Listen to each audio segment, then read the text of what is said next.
Assalamualaikum semuanya. Selamat datang di Aisoremba, channel yang memberikan kisah nyata dan menarik untuk dibahas. Namun sebelum itu mengklik tombol subscribe terlebih dahulu, dan jangan lupa untuk menuliskan sholawat di kolom komentar, agar kita mendapatkan syafaat di akhir kelak. Inilah awal cerita, kisah tragis TKW asal Sumatera yang kehilangan organ tubuh setelah dijanjikan kerja di Kamboja. Lestari adalah seorang perempuan muda berusia 26 tahun asal sebuah desa kecil di Sumatera Selatan. Ayahnya sudah lama meninggal karena penyakit paru-paru, ibunya buta huruf dan menjahit kecil-kecilan untuk menyambung hidup. Lestari adalah anak sulung dari 3 bersaudara. Sejak tamat SMA, dia menjadi tulang punggung keluarga. Dia bekerja serabutan, kadang mencuci baju tetangga, kadang membantu di warung. Tapi penghasilan itu tak pernah cukup. Suatu hari, seorang kenalan lama datang ke desanya. Namanya Yuni, perempuan yang dulu pernah kenal dengannya. Kini Yuni tampak berbeda. Pakaiannya rapi, tas bermerek, kulitnya lebih cerah, dan senyumnya penuh percaya diri. Dia membawa kabar tentang pekerjaan di luar negeri yang mudah dan berbayar besar. Kamboja, TAR. Kerjanya gampang, jadi customer service. Gaji bisa 15 juta sebulan. Tempat tinggal disiapkan. Makan juga ditanggung.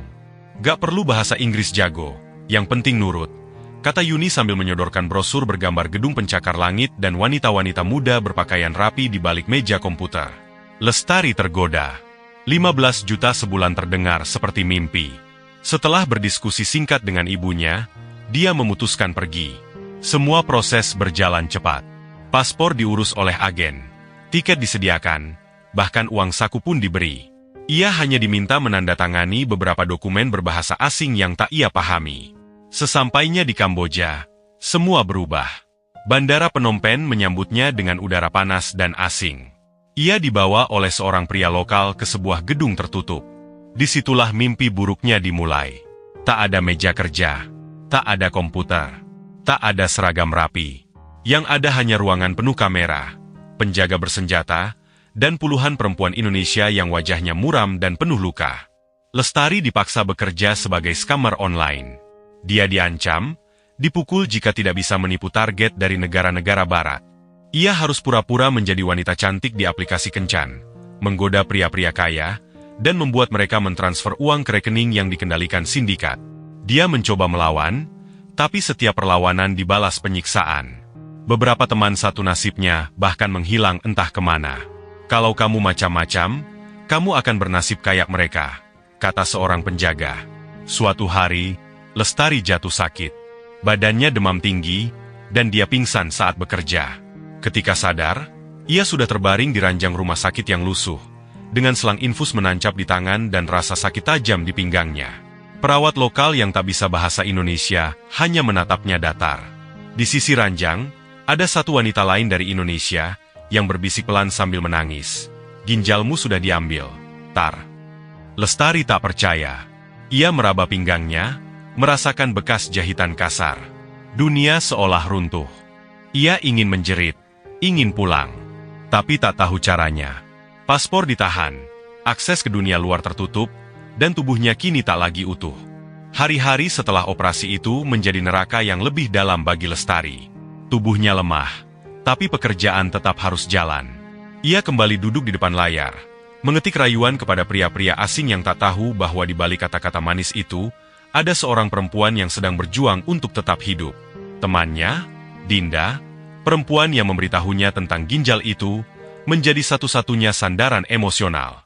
Dinda sudah 8 bulan di tempat itu, dan tahu banyak soal sistem di dalam. Mereka mulai sering berbisik saat penjaga tak memperhatikan. Dinda bercerita bahwa para perempuan di sana dibawa oleh sindikat yang punya jaringan lintas negara, dari Indonesia, Filipina, Myanmar, hingga Vietnam. Sebagian dari kita dijual lagi ke negara lain. Sebagian lainnya, kayak kamu, dipanen organnya kalau dianggap tidak berguna lagi, bisik Dinda, matanya penuh dendam. Lestari mulai mengamati.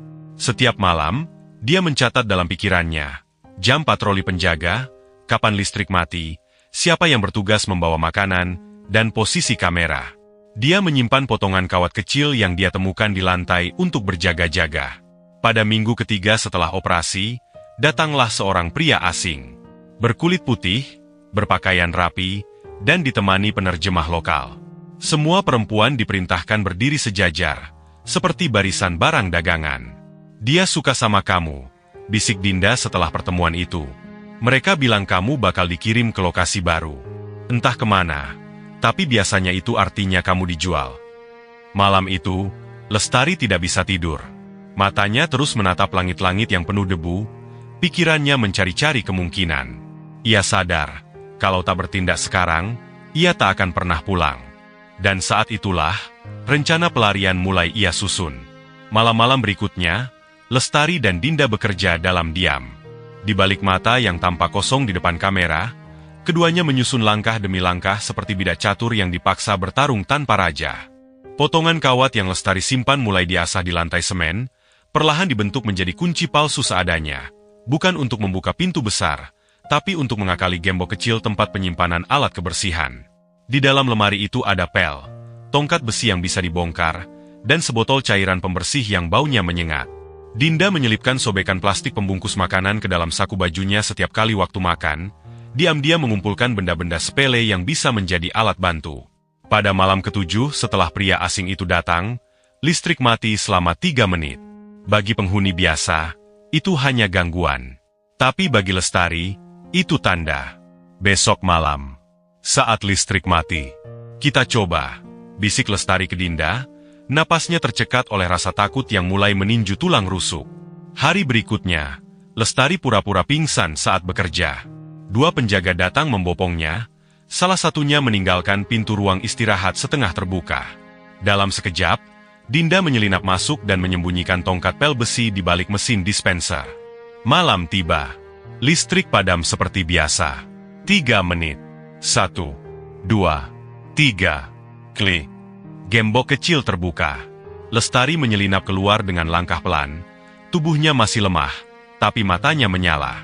Dinda sudah menunggu di lorong, membawa tongkat besi dan selembar plastik yang dibalut sabun cair, siap untuk menutupi kamera. Mereka hanya punya satu kesempatan. Di tikungan pertama, mereka menabrak penjaga. Detik itu juga, tongkat besi di tangan Dinda melayang ke kepala pria itu. Suara tubuh jatuh memecah keheningan, tapi mereka tidak berhenti. Dinda menarik Lestari dengan tangan gemetar. Lorong-lorong sempit, bau keringat dan lembab menyatu. Di depan, pintu belakang tempat pengantar makanan biasa datang. Terkunci. Lestari merogoh kawat. Tangannya berdarah, tapi gembok itu, rapuh karena karat, menyerah setelah 3 tarikan kasar. Pintu terbuka. Udara malam menerpa wajah mereka. Namun, saat mereka melangkah keluar, suara langkah kaki dan teriakan terdengar dari belakang. Mereka lari. Tak tahu kemana. Tak tahu apakah selamat. Tapi untuk pertama kalinya dalam waktu yang lama, mereka bebas dari dinding itu. Meski hanya beberapa meter, meski mungkin hanya beberapa menit. Dan kadang, itu cukup untuk mengubah segalanya.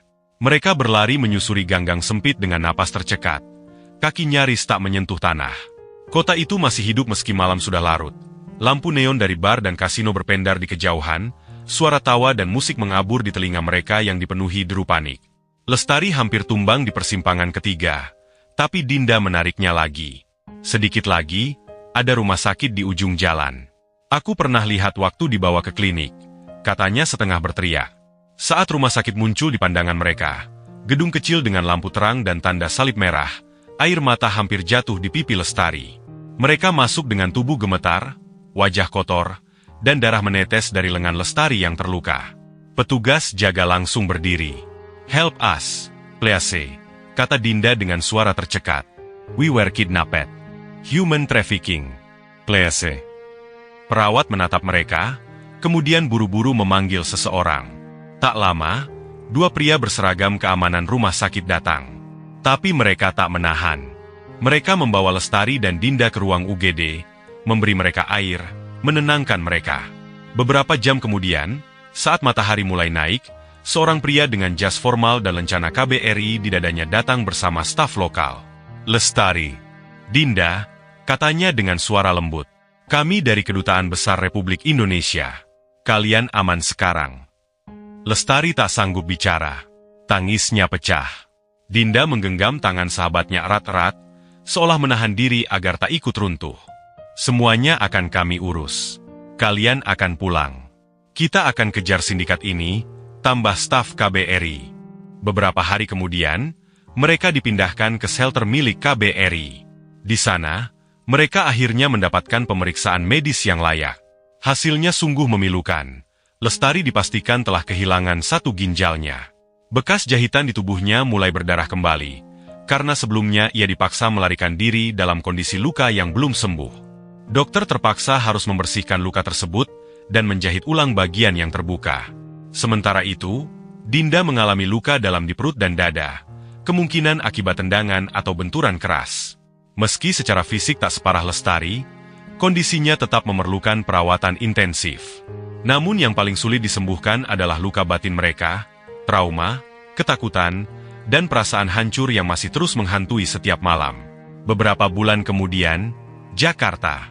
Lestari berdiri di depan podium kecil, di ruang pertemuan Kementerian Luar Negeri. Di hadapannya duduk puluhan orang, jurnalis, aktivis, pejabat, dan sesama penyintas perdagangan manusia. Kulitnya masih pucat, tapi suaranya mantap. Ia bercerita, dari awal direkrut oleh agen palsu yang menjanjikan kerja di kantor di Kamboja, sampai hari ia ditemukan di rumah sakit dengan satu ginjal hilang. Banyak dari kami dibohongi, dikurung, disiksa. Dan banyak dari kami yang tidak pernah bisa pulang. Tapi hari ini saya di sini, bukan untuk menangisi nasib, tapi untuk membuka mata kalian bahwa ini nyata. Ini terjadi, ucapnya. Ia mengangkat foto Dinda, yang kini dirawat intensif karena komplikasi paru-parunya yang lama diabaikan. Jangan biarkan kami bicara sendirian.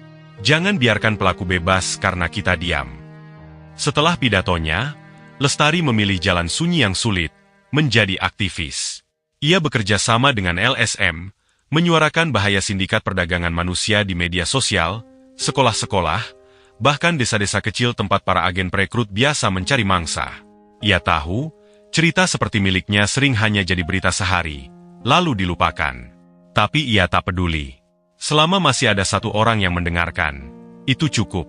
Pesan dari cerita ini, jangan pernah anggap enteng janji kerja mudah di luar negeri, apalagi tanpa jalur resmi. Di balik brosur manis dan senyum agen, bisa jadi ada kegelapan yang siap menelan hidupmu. Perempuan bukan barang dagangan. Tubuhmu, hidupmu, mimpimu, bukan untuk dijual. Dan bagi siapapun yang pernah merasa tak punya pilihan, kamu berhak atas keselamatan. Kamu berhak untuk hidup. Suaramu penting.